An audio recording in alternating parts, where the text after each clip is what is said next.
Hi folks, we're back again with another Drowned Earth Ulaya Chronicles video. This one, as I mentioned in the first video, if you haven't seen that, please check it out here.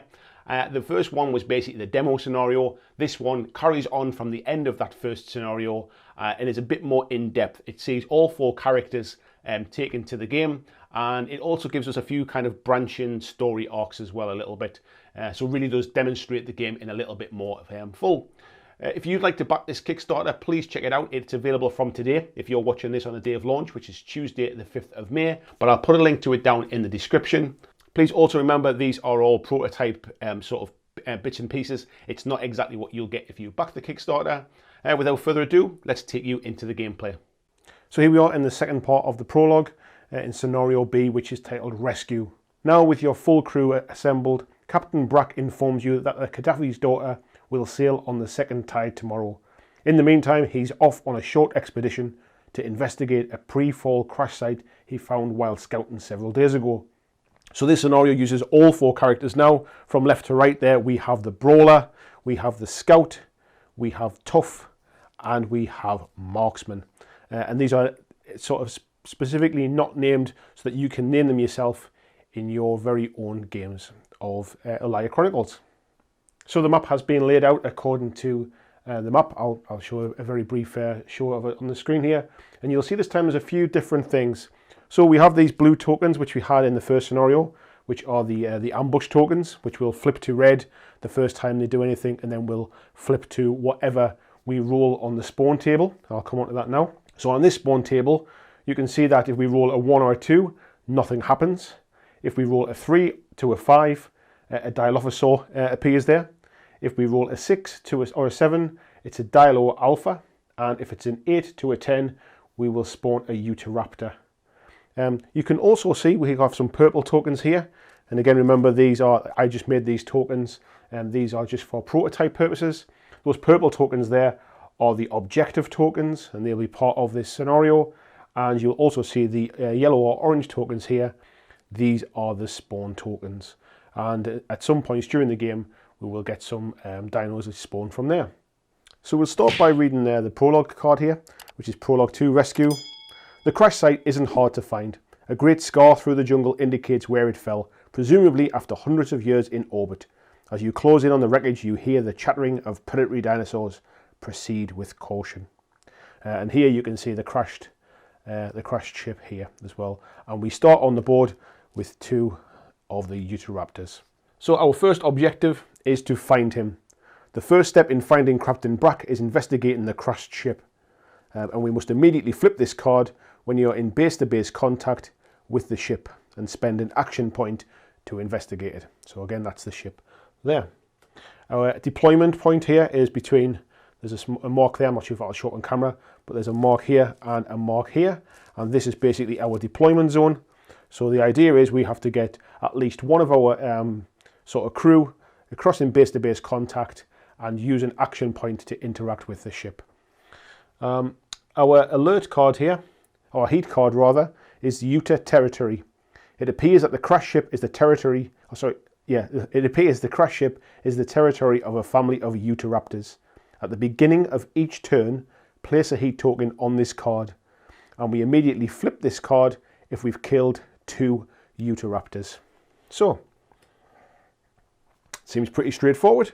This time, remember, we've got all 4 of the crew in here. The Brawler and the Marksman got an extra one of the finesse tokens from the first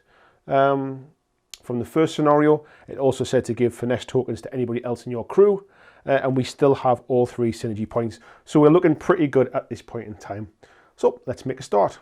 So I think our best plan of action here is probably to try and separate into two groups, and we'll try and flank around the sides of the ship. So I think we'll start with Tough.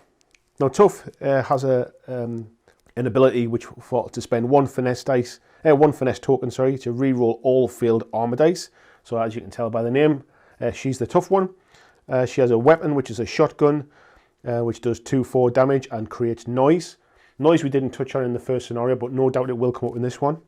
And she also has an axe, which is 3/4 in close range combat. And she also has 5 points of damage, so she can take quite a bit of action. So she has a movement of 7. So we'll start by we'll come up to the center here, I think, and you can move through those objective tokens, but you can't land on them. So 7 to there for her first action.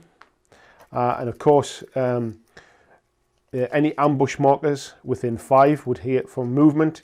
There isn't any ambush markers in 5 at the moment. But the Utahraptors, they have movement within 8. So we can see here, this one is outside of 8. This one is, try not to nudge it there, is also outside of 8. So we're doing okay so far. Now we're move and activate Scout now. Now Scout has an ability that if you spend 1 finesse during your activation, you can gain a stealth token. Now stealth tokens allow you to move at full speed without causing any reactions from the dinos. You can actually sneak as a movement action, where you move half of your distance, and then there's a chance that you may not be found, if you like, may not be detected. So Scout is going to make his first movement to here, 6 inches, and we don't check for range because he doesn't get heard. And then he is going to move again for a second action to here, again unheard. As soon as he makes any kind of attack or anything that's not a movement action, he loses his stealth token. Okay, so we have our Scout down here, we have Tough here. So next we're going to move the Marksman, and she is going to move into this gap here.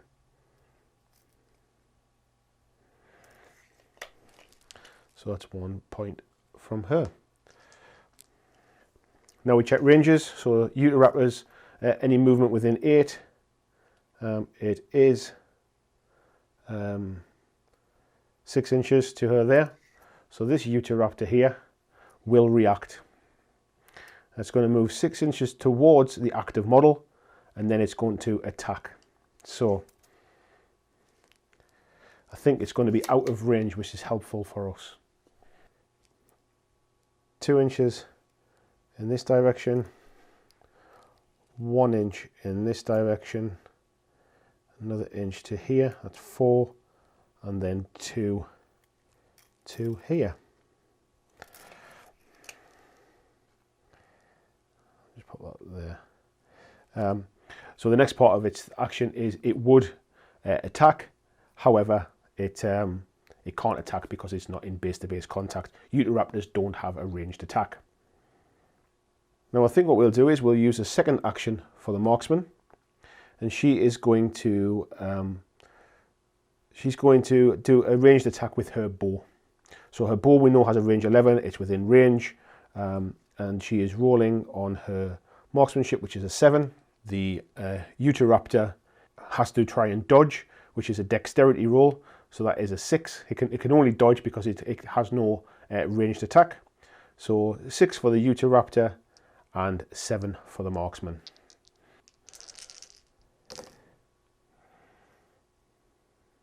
Oops. So 4 means it hits, or it passes, sorry, but a 9 means it doesn't do its feat, and 8 for the Utahraptor means the Utahraptor does not dodge. So it's a pass. A pass for that is 2 damage. So we roll 2 here, and the Utahraptor needs to get a 4 or less. She's passed with 1 and failed with the other. So the Utahraptor takes 1 point of damage. So Tough still has a point left. She doesn't have line of sight to this Utahraptor, unfortunately, to take a shot with a shotgun. As basically the way line of sight works is you must be able to see one part of your base against one part of the enemy's base, and this cover here in the corner is just blocking view there. So we're going to move Tough into base contact with the crashed ship. Now this will trigger some Utahraptor movement here. So she is 4 inches away from the front edge there. So we'll move her to the front here. What this will do is we have 2 Utahraptors here, and they're basically any movement within 8 inches. So this one is within 8, and this one is within 8 as well. So they're going to move. This is basically what the trigger does. And this one will move into base contact. And this one will move, it's 8 inches. And it's going to go 1, 2, 3, 4, 5. Yeah, it's going to move in as well. Tough doesn't have any points left now, so she won't be able to defend this. So the first Utahraptor is going to attack, and she's hitting on a 7. She's rolled a 9 and missed. So luckily Tough was okay from the first one. The second Utahraptor is going to roll, and this time it's a 5. The Utahraptor hits. The Utahraptor does 3 damage. So we roll 3 of the armor dice. This time Tough needs a 4 or less. She saved 1 of those hits, and a 9 and a 7 has gone through. So Tough takes 2 points of damage, which leaves her with 3. So now we're going to activate Brawler. And Brawler is in a bit of a precarious position, because if he moves within 8 inches of either of these two, he is going to trigger them. So he is essentially, I think, going to run along this edge 6 inches, which keeps him out of range of 8 inches from those folks. And then he's going to use his second action to move up behind Marksman, which again keeps him out of 8-inch range, or we make sure we keep him out of 8-inch range. And that's the end of the first turn. Okay, at the start of this phase, remember we have to put a heat token at the beginning of each turn. In fairness, we should have had one from the last turn as well. So there's 2 heat tokens on there now. And we then replenish the actions for each of these.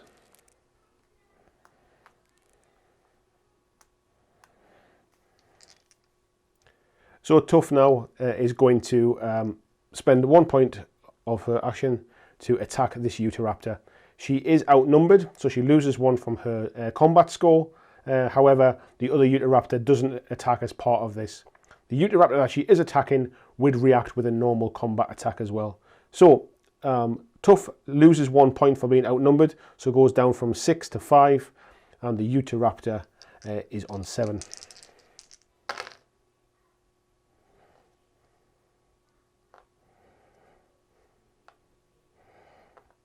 So you can see here that there is a 3 and a nailed it symbol, which basically wipes out the Utahraptor. So she's nailed it.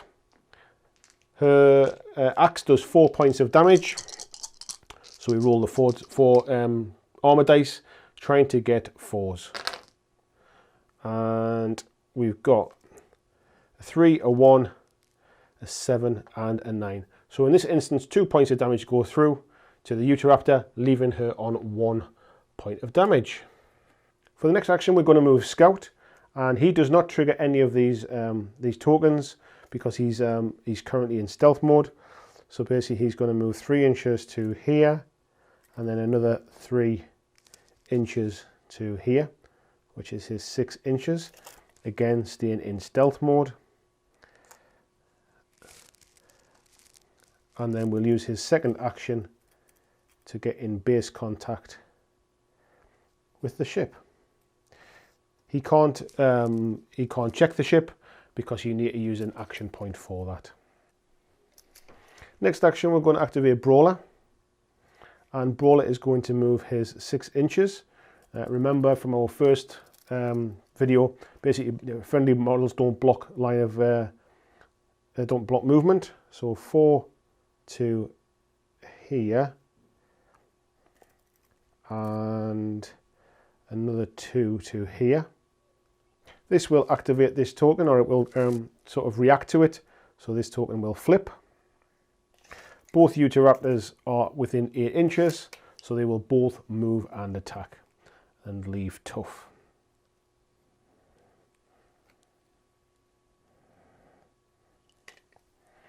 The first one will attack tough. He does get the opportunity to strike back because he has a token, but I think he's going to keep it to do that one to the one that has already damage on it. So the Utahraptor is on a 7. Brawler is normally on a 7, but he loses 1 for being outnumbered. So he's not defending the first one, sorry. So we just roll for the first one, and that is a 7. So the Utahraptor does 3 damage. We roll the 3 armor dice. Brawler needs 3s or less, and he saved with 1 of those, so he takes 2 points of damage. Brawler has 4 points of 4 damage in total, and he will then defend or attack basically against the Utahraptor that's already taken some damage. So again, 7 for the Utahraptor, normally 7 for Brawler, but 6 because he's outnumbered. So 6 is for us, 7's for the Dino. The Dino hits a 9 and misses, and Brawler has a 10 and a 9, so misses also. Now, however, he can spend one of his finesse points to re-roll a dice in close combat, so we're going to do that. So he gets to re-roll his 2 dice. The Dino's already failed, so we don't re-roll his, and this time he nails it. So that would be 4 damage. We roll the 4 armor dice for the Utahraptor. Again, Utahraptor needs 4 or less. He saves 2 and 2 go through, which means that is an extra point of damage, and this Utahraptor is dead. And remember, we have to flip a card when we've killed 2 Utahraptors, so we haven't done that yet. Okay, so that's Brawler used all of his actions. Tough has 1 action left, so she is going to use that point to interact with the ship. We now read out this card now. Immediately flip if you're in base-to-base contact with the ship and spend an action point to investigate. So we flip the card. It says, "Help, I'm trapped inside," comes the muffled voice of Captain Brack. As you open the door and see the cockpit is sealed off by an energy barrier and Brock is inside it. Then a loud alarm is triggered. "Damn it," Brack shouts over the noise. Opening the door has set off the security alarm. "You'd better hurry." It says, "Immediately make noise using the center of the crashed ship template as the point of origin." So this gives us an example to make noise. What noise happens is basically any ambush markers within 12 inches are flipped. So we will start with 12 inches. So essentially that is every ambush marker on the board is flipped. So we flip that to red, and this one is already red. So we will roll to see what dino comes in its place. So on a D10 we roll, that is a 7, so we get a Dilophosaurus Alpha comes in place of this one. And here is our Dilo Alpha. So when an enemy spawns, not through being discovered, but by something like noise, we draw a card for the Dilophosaur, and we basically work our way down, but only do the first action that we can. So, first action is heal 2. It's not damaged, so we don't need to do anything with that. The next action is 7 inches towards line of sight of a model. Towards or away, I should say. Now this model is in stealth, so we can't see this one. And basically it has to stop 8 inches away plus cover. So what it'll do is it will move around here behind this hard cover. Now we also have the noise which reacts to this Utahraptor as well. So this Utahraptor will run towards the source of the noise and then attack. But obviously it is not attacking anything. So that is what happens from that. We then read the next objective. And Brack tells you that somewhere in the wreckage should be the security key which will liberate him. However, you'll have to go searching for it. When in base to base with an objective marker, spend an action point and remove that marker. Then draw a card from the equipment deck, which you'll see here we didn't have in the first round. Flip at the beginning of the turn if a model holding the security key is in base-to-base contact with the crashed ship. So we need to go into these objective markers, spend an action point, get the equipment card, and we're looking basically for the security key. And then we need to get back to the ship and be in base contact. If at the start of a turn we're in base contact with it, then we flip this card. So she is going to take a ranged shot. So she spends her first action point. The dial will try to dodge it. So basically he is rolling on a 6 and our marksman here is rolling on a 7.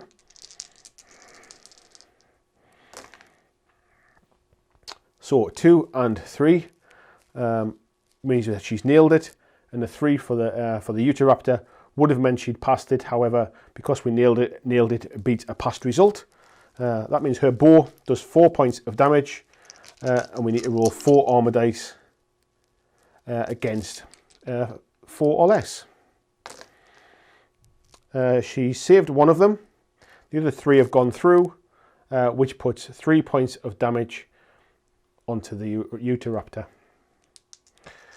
Then what we're going to do is, with our second action, is we're going to do the same again.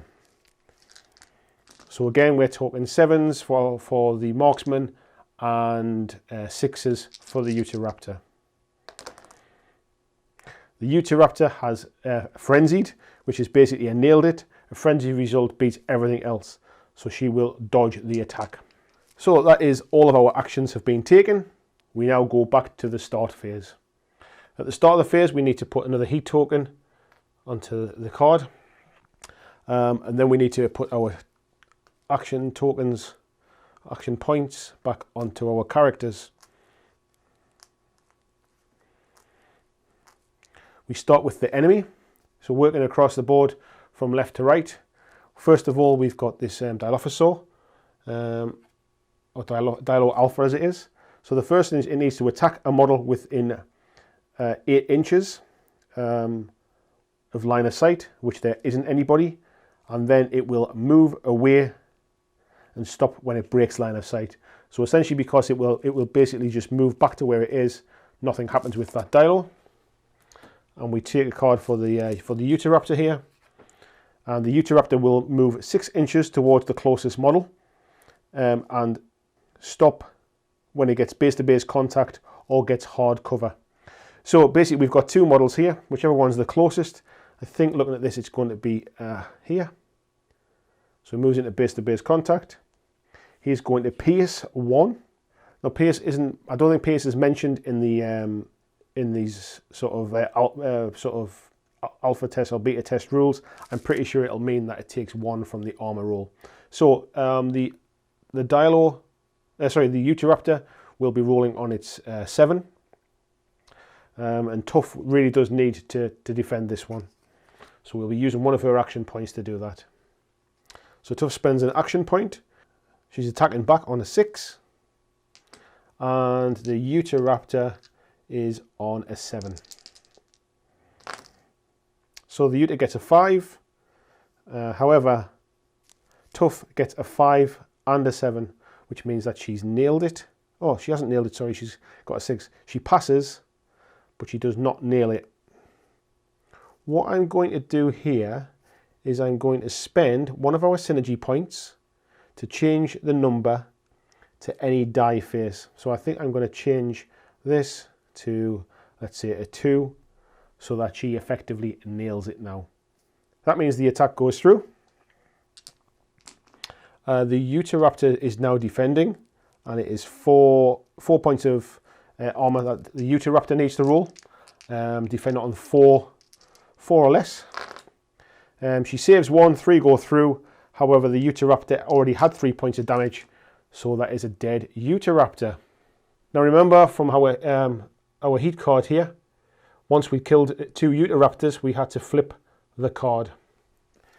So this card says, finally you kill a pair of Utahraptors, but the commotion has attracted a new pack of dinosaurs. Spawn 2 plus X Dilophosaurus, where X is the amount of heat tokens on this card, which is 3. And spawn active tokens for each Dilo in excess of 5. So there won't be more than 5, as we're going to be bringing in 5 of those Dilophosaurus. So how we spawn them is we will roll to see where they spawn in. So we'll spawn in the first one. So number 9 spawns in here. Roll for the next one. Number 1 spawns in here. Number 5 spawns in on this one.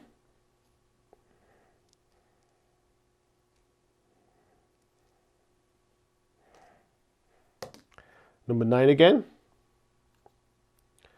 spawns in here. And the last one, oops, I'll roll that one again on camera. Number 3, and this one spawns in, where are we? Spawns in here. Okay, so this one here, you might not be able to tell, but has a slightly different colour tail on it. This one is the Dilophosaurus alpha that was already on the board. So when models spawn, we go through the cards. We go through them from left to right. So the first one will hit a target from 10 inches away. It can't do it because there isn't a target within 10 inches. The next one, again 10 inches from a target. There isn't a one. Remember, this one is in stealth mode. The next one here, this one will hit a target within 10 inches, within 8 inches, sorry. So this Dilophosaurus will attack and is hitting on a 6. I think Tough's just going to tough this one out, I think. So we're looking for a 6. Exactly a 6. So that would do 2 damage. So we're going to roll the armor dice, and it's armor 4 for Tough. 1 and 2, so she passes both of those. We then go to the next one. This one is going to run towards or away the nearest model or a model in line of sight and stop when it hits hard cover. So this one is basically going to run around to the back of here when it hits hard cover. And this last one here is going to attack and spray here. So again, the brawler, is he going to attack back? You know, I think he is. So he can fight in close combat. Now his chain spear has a 1-inch reach, so he can actually attack back. So we'll spend a point to roll his. So he is hitting on a 7, and the Dilo is hitting on a 6. So the Dilo passes. However, he's nailed it with a 5 and a 7. So he does 4 points of damage. Dilos defend on 3s. It's passed with 1, but failed with 3. That takes the Dilo out. So that was the reaction to being in touch with the card there. So now we have to go around looking at objectives. So I think what we'll do is, Stealth here is going to move into base contact with his objective marker. Still under his stealth. He'll then interact with this objective marker. So as soon as he does anything that isn't movement, he loses his stealth token. And we draw a card from the equipment deck. And this first one is the security fob. That's quite lucky. So scenario item at the end of Prologue B, remove this card from the game. So Scout has the security card at the moment, and he's used all of his tokens. However, I don't think that this reacts here because there's been no movement to react to or any noise. So we now get to, I should edit this bit in as well, but so after the after we spawned all of those things, the next heat card basically said, it appears that the crash ship is the territory of a family of Utahraptors. At the beginning of each turn, place a heat token on this card. So we continue to act as we did. And it says basically immediately flip this card if you've killed one Utahraptor. So that's what we're doing for the heat there. So now we've managed. Remember, it said if a model holding the security key is in base-to-base contact with the crashed ship. So now we need to get them across to the ship at some point. I think the best thing we can do is to try and take out some of these raptors maybe, or at least do something about it. So I think what we'll do is we'll take Marksman. And Marksman is going to come up to the back here, out of range of this, and shoot. So basically the range of this Dilophosaur Alpha is a movement within 8 inches. So we need to try, but however this is hard cover. So yeah, Marksman is going to move to here. So 6 inches to here. This Dilophosaur Alpha is obviously in range, so we'll react. So this one says it will move 6 inches towards or away a model in line of sight. Now it's not in line of sight, actually it's in line of sight of this one here, because you can draw a line from base to base. And it will stop 8 inches away and in hard cover. So it needs to stop 8 inches away.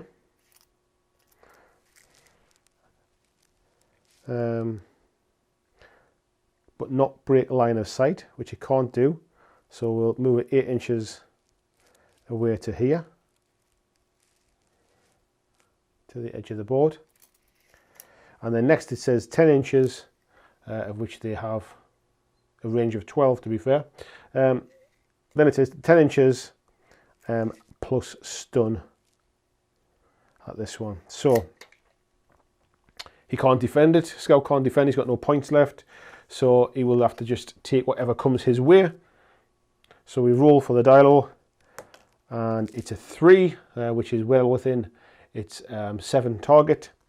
This one actually does 2 damage. So we roll the 2 damage dice.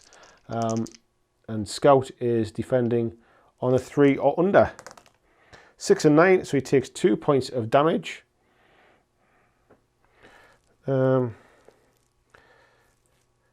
And I think what we'll do to keep him in the fight, seems he's got the card at the moment, we will spend another one of the synergy points to basically cancel all wounds from a single armor roll. So that was from an armor roll. Okay. Then what it says that so it would just, that stays there basically. Right, next. So the Marksman is within range. She's going to take a shot at this Dilo. So the Dilo will try to fire back. So the Dilo is hitting on a 7 and the Marksman is also hitting on a 7. So we failed with the attribute dice on a 10. However, we hit the feat symbol, which means we've nailed it. However, the Dilo also hit with a frenzy symbol, which completely overruled anything we can do. So my attack did nothing, and the Dilo's attack comes through. So it does 2 points of damage, or it does 2 damage rather. We roll the 2 dice to see what it is. That is a 2 and a 4, and Marksman is defending on a 3. So that means she takes 1 point of damage. So Marksman's done her 2 actions. Our Brawler still has an action to do. But essentially we need to get Scout back to the ship. So what we're going to do is we're going to move Brawler 6 inches round so he's in base contact with this objective. And this Dilophosaur will react by attacking. So he'll roll his attack. It's a 9, so I'll just move it there so you can see it. So basically that does nothing, and then it will retreat behind cover. I'm going to spend my second action point to interact with this objective token to get some equipment. And the equipment card says we now have a thrown weapon, which has a range of 6. It doesn't require a target, it does not inflict damage, and automatically hits without the need for a roll. Place a heat token on the board to indicate where it lands. After the action on which it was thrown, this weapon makes noise. For the purpose of reactions, this grenade is considered to be an active model. Once all reactions are resolved, remove this card from the game.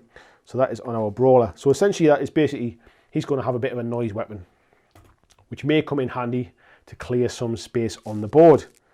And I think we've got one action left on tough, but I don't think we're going to do anything with it. So we come to the end of the turn, and there's nothing to basically to mop up there. We come back to the start of the turn. We put a heat token on our heat card. We refresh all of the points on our models, on our heroes, and then we do the we work across the board, and we do the dino turn. So we start with this dino, and this one will move 6 inches towards the nearest model, stopping 8 inches away, which is this one here. So it basically stays where it is. It will attack, and I think Scout, we may have to just use our synergy points for this one if need be.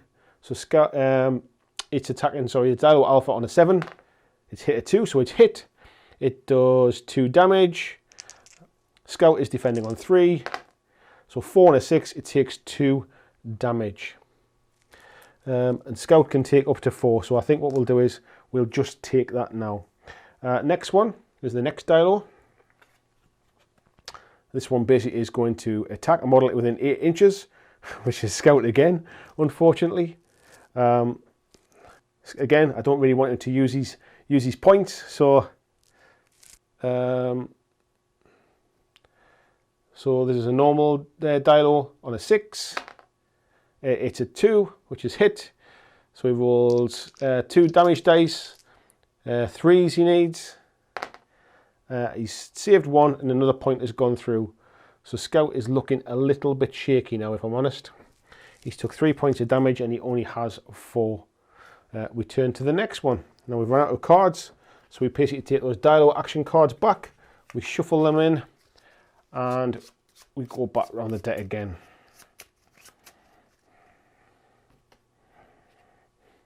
And this one is 8 inches to a target in model, to a target in line of sight. I assume that's 8 inches. Yeah, of course it is.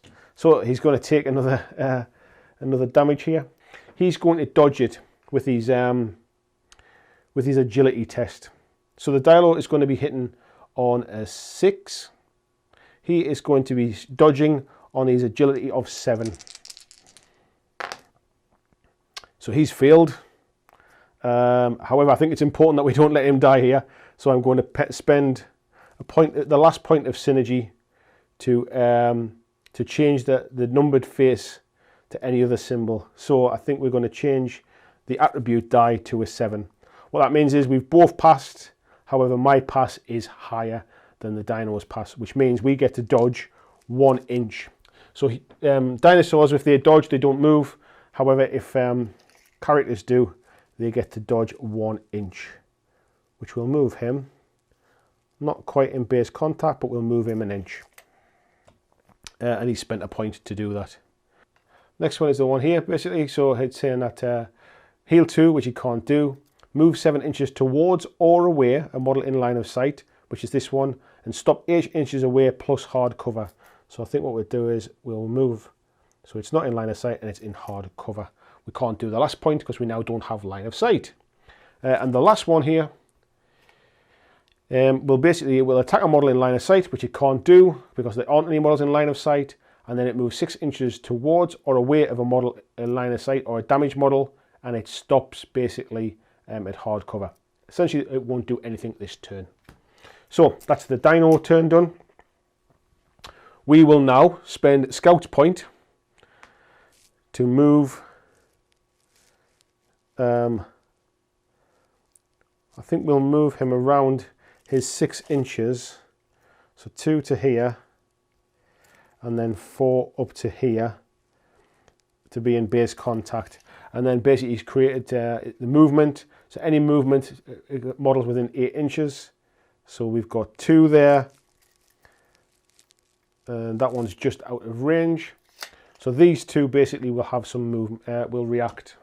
So the first one will attack, and the second one will attack. Neither of them are in line of sight, so nothing happens. We are in base contact now, so we flip over the next card. And this card says, a model holding the security keys in base to base. Which Scout is? Bzoop! And the shield is dropped. Thanks, but we've got another problem. Turning the ship on triggered something. There's pressure building in the fuel tank. I think she's going to blow. Brack presents you with 2 choices. Either you can set the engines to fire, releasing the pressure somewhat, or you can spill the fuel, which might give you more time, but sounds like the more dangerous option. So what we have now is we have a choice. We can either set the engines to fire, releasing the pressure, or we can spill the fuel, which might give us more time, but sounds like the more dangerous option. Now I think potentially time might be something that we need. So I don't know what we've got to do yet, that's the problem. I think for this what we'll do is we'll try the one that's going to give us a bit more time. So we're going to jettison the fuel. So we need to be objective 3B. So here we are left with the 2, and we're going to pick 3B. And 3B says, jettison the fuel. Having rescued Captain Brack and jettisoned some fuel, the players must now escape. Place 3 heat tokens on this card. At the beginning of each turn, remove 1 heat token, placing it to the side of the heat deck. Players may escape the board by moving off any board edge. Each heat token next to the heat deck represents 3 inches of spilled fuel around the ship. If the players ignite this fuel by firing a weapon at the ship that causes noise, the fuel will ignite. Remove 1 heat token from the heat deck, then discard all tokens on the side of the heat deck, then kill every model or ambush token within the effective area. So we flip this card at the beginning of the turn if there are no heat tokens on this card, or all players have escaped. Right. So I think I forgot to put a heat token actually on here as well. I can't remember if I did or not at the start of the turn. So now essentially we just need to get off the board edge. So Brawler has actions, Marksman has actions, Tough has actions, Scout hasn't. So he's going to get left behind, and he's right in the middle of the board here. So I think the best thing we can do is let's just use... Has Marksman got line of sight? I think she has. Marksman has, but she's out of range. Marksman's got line of sight to this Dialo Alpha at the bottom. So she's going to take a shot at this one to try and use her first token. Try and do some help. So her Marksman is a 7. And the Dialo is firing back on a Dialo Alpha is on a 7 as well. So all 7s. So we've got 9 on here, which failed. However, I'm going to use one of her abilities to re-roll her marksmanship test. So I think we'll leave... that's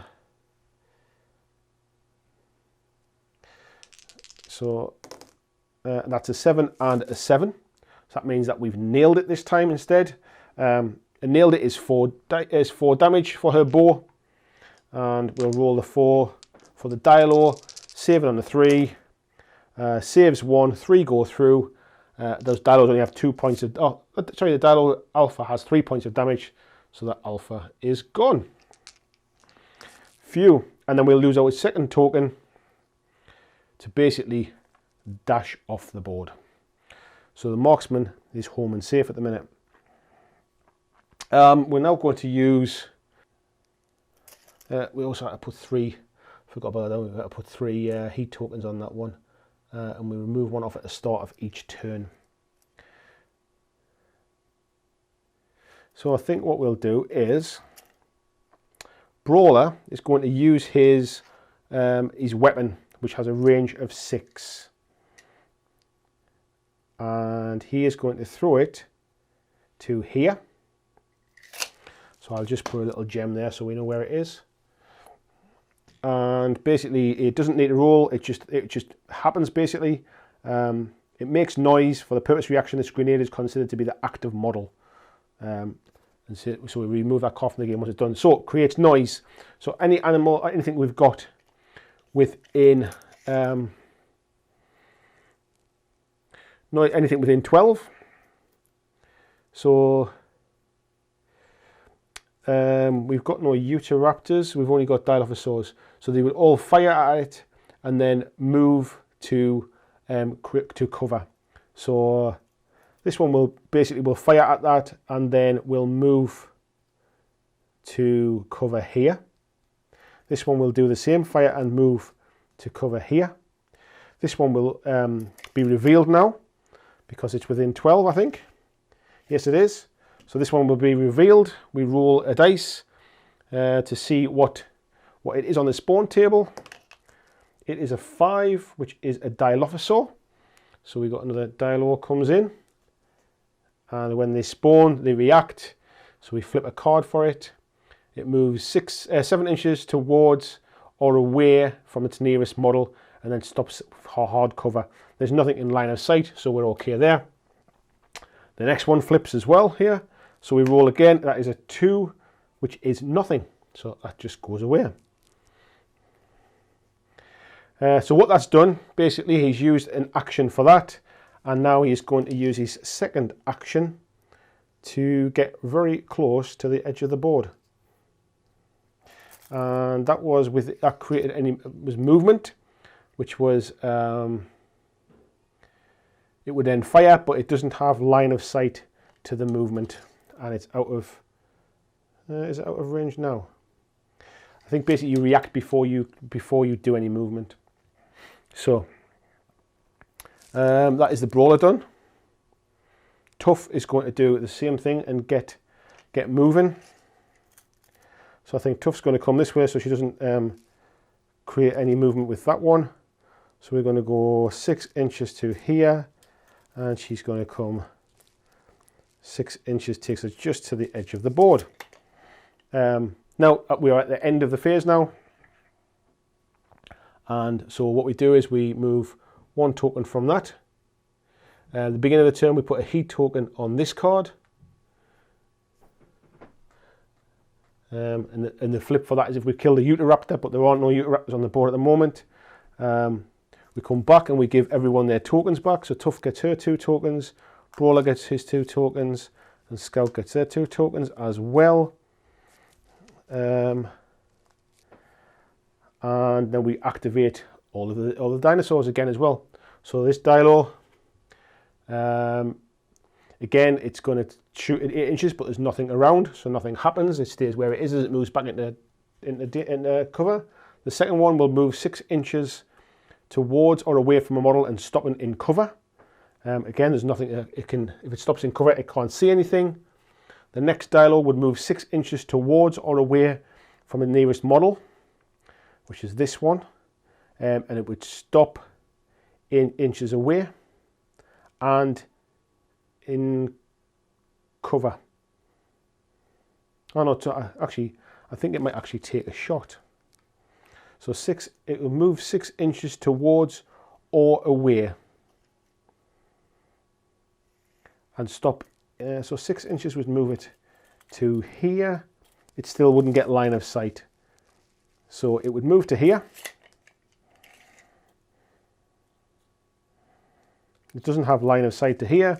And then, so it can't do the next thing on the card. The last one is it will move 6 inches away and stops when it breaks line of sight. So essentially it will move to here. That's that one done. Next one at the top here. Again, it attacks. There's nothing to attack. 6 inches until it is basically in cover. So it doesn't do anything either. And then this one here, again, it would attack within 10 inches.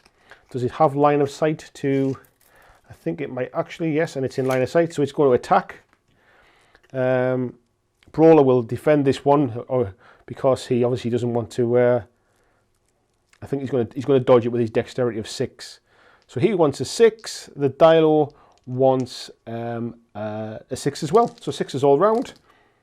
So he has failed it, the Dilo has hit. This is not good. We do not need to do damage to him here.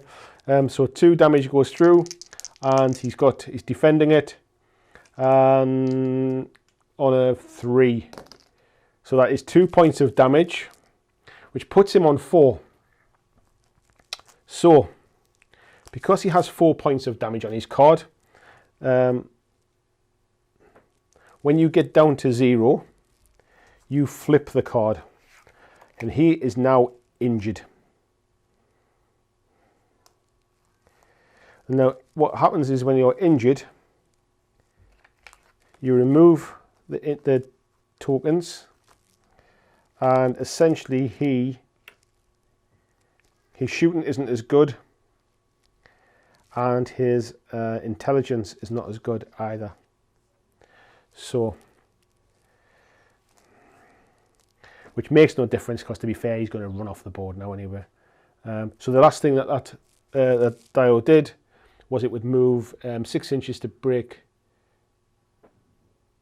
for cover. So it'll basically move to here to create its cover. We're going to use the ability to get him off the board. So he is okay now. We'll use an ability for Tough to get her off the board. And now we need to try and get Scout out of there as well. Have we got 12 inches of movement? Yes, we have. 12 inches of movement for Scout. Sees him off the board too. Phew. We then need to have a look at this card. So we had 2 points of damage left on that card. 2 heat cards, sorry. So flip at the beginning of the turn if there are no heat tokens on this card, or if all players have escaped. So we flip it. It says if there were heat tokens on this card when you flipped it, read Resolution 2A. So we turn to Resolution 2A in the document, and it says, you won. Brack rescued and everyone safely escaped. It is some minutes after you vacate the battlefield that you hear a distant explosion. It seems that you got out just in time. All players gain 1 finesse point and 2 XP. So, looks like we escaped, folks. Thanks for watching my video. I hope that you really enjoyed it. And if you did, why not consider clicking on the suggested video below to see more of the work that I've done. If you'd like to support the long-term sustainability of this channel, why not consider checking out my Patreon, where you can pledge and support from as little as $2 a month. And there is lots of different tiers and bonuses, which will give you access to a private Discord server. It will give you free t-shirts, free mugs, a podcast every month, and a number of other things, including getting your name at the end of every video, like these awesome folks who already support me now.